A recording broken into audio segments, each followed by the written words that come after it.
O Senhor esteja com vocês. Ele está no meio de nós.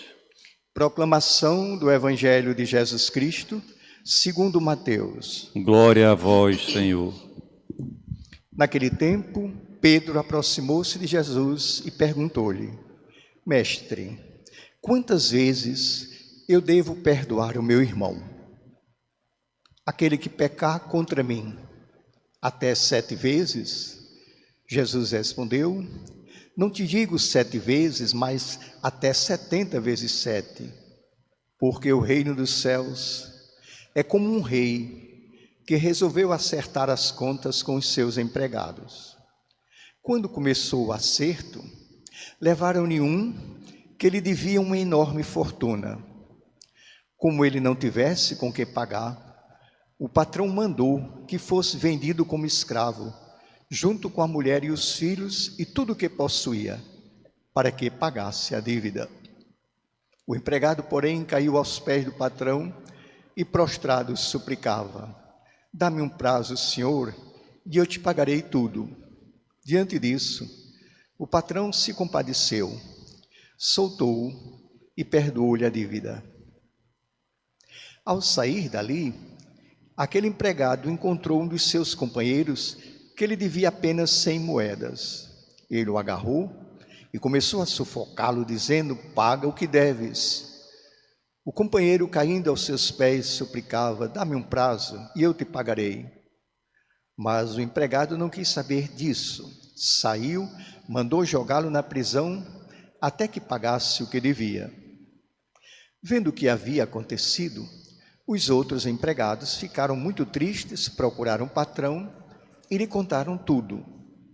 Então o patrão mandou chamá-lo e lhe disse: Empregado perverso, eu te perdoei toda a tua dívida, porque tu me suplicaste. Não devias tu também ter compaixão do teu companheiro, como eu tive compaixão de ti? O patrão indignou-se e mandou entregar aquele empregado aos torturadores, até que pagasse toda a sua dívida. E Jesus concluiu dizendo: É assim que o meu Pai, que está nos céus, fará convosco, se cada um não perdoar de coração ao seu irmão.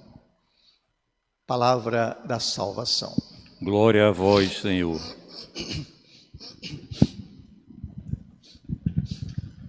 Minhas irmãs, meus irmãos, domingo passado, o texto do Evangelho inspirou diretamente o tema da nossa homilia.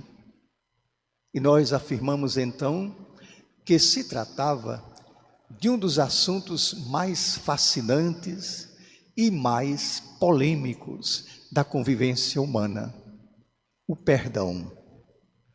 Parece que Jesus estava nos escutando, porque hoje, no texto de Mateus, ele volta ao mesmo assunto e dessa vez de maneira ainda mais direta e mais persuasiva.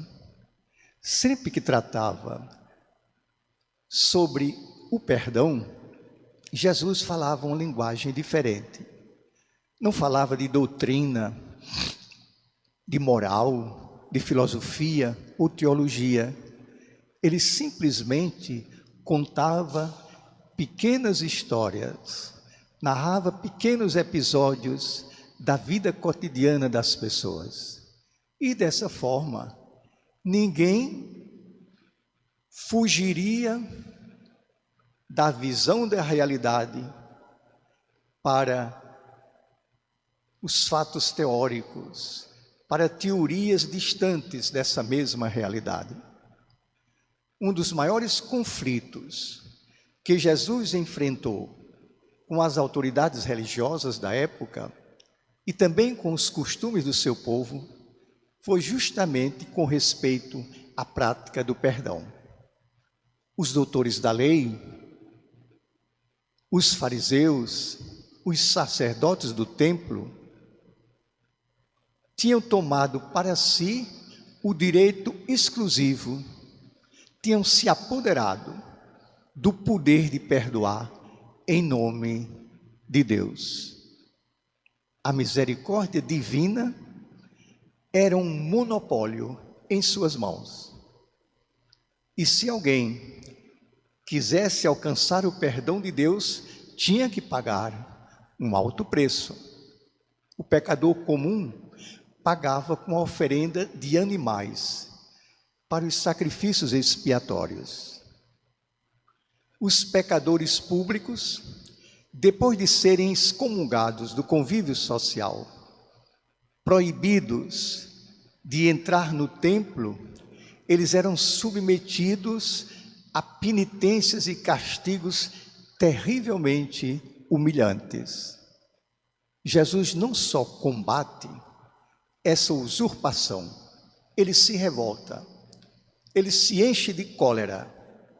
Hipócritas, vocês roubaram as chaves do reino dos céus.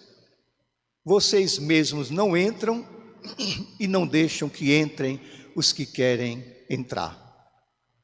Jesus encontrou o seu povo humilhado, sofrendo de um complexo neurótico de culpa.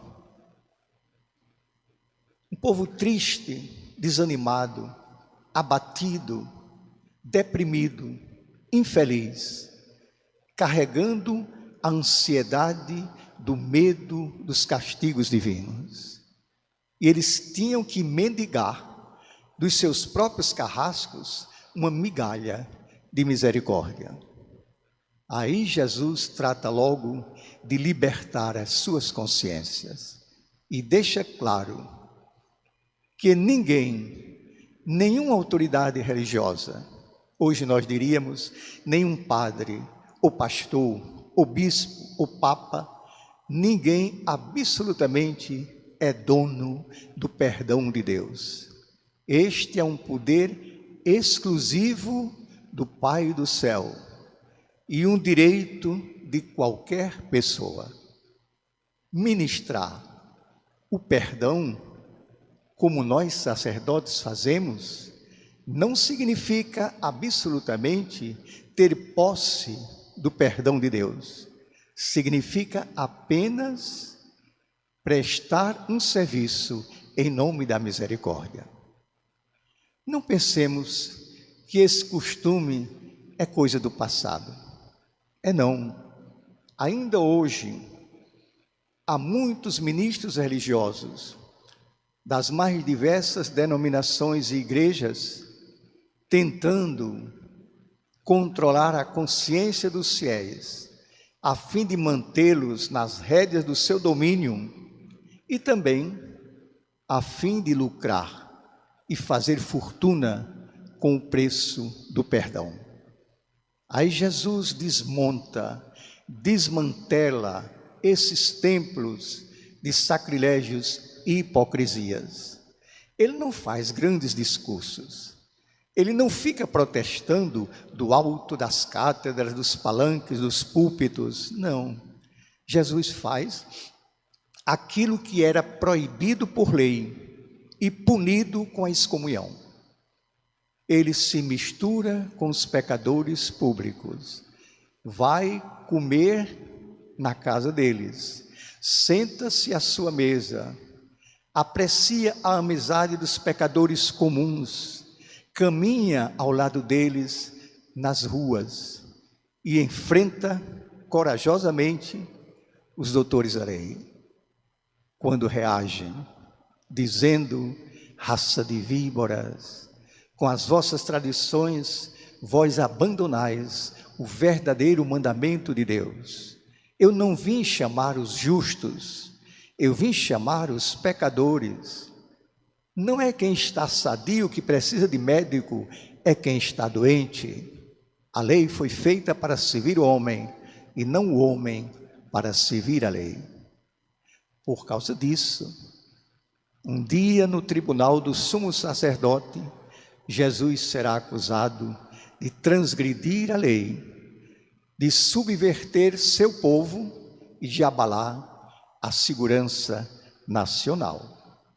E essas autoridades religiosas contavam com todo o apoio, verbas generosas e segurança armada dos poderes políticos constituídos naquela época. Qualquer coincidência com o que acontece hoje em dia não é mera casualidade. Claro, minhas irmãs e meus irmãos, Jesus nunca agiria assim, com tamanha dureza, se não estivesse em jogo a pureza da fé, a autenticidade da religião, as bases para construir o reino de Deus. Pois bem, nós somos os herdeiros desse legado de nosso irmão e Senhor Jesus Cristo. Nós temos que zelar por Ele, porque o perdão de Deus é a maior prova de seu amor a nós mesmos. Agora, vamos olhar um pouco para dentro de nós. Vamos olhar nossa face no espelho da consciência. Facilmente, nós chegamos a duas conclusões. Por uma parte, não somos assim tão maus que tenhamos que pensar: ai de mim, não passo de um miserável pecador, não mereço o perdão de Deus. Não. Por outra parte, também não somos assim tão puros para querer seguir livremente os impulsos da natureza. Nós somos criados à imagem e à semelhança do nosso Criador. Desde o primeiro dia, desde o nosso nascimento e para sempre, nós carregamos em nossa natureza esse carimbo da santidade. Se alguém cometer o pior dos crimes, o mais hediondo dos pecados, continua sendo filho de Deus, filha de Deus. Você que é mãe, você que é pai, se acaso algum dia seu filho tornasse um criminoso abominável, ele deixa de ser por isso carne de sua carne, sangue de seu sangue, sua imagem e semelhança. Se nós pecadores sentimos assim, quanto mais o Pai de infinita misericórdia.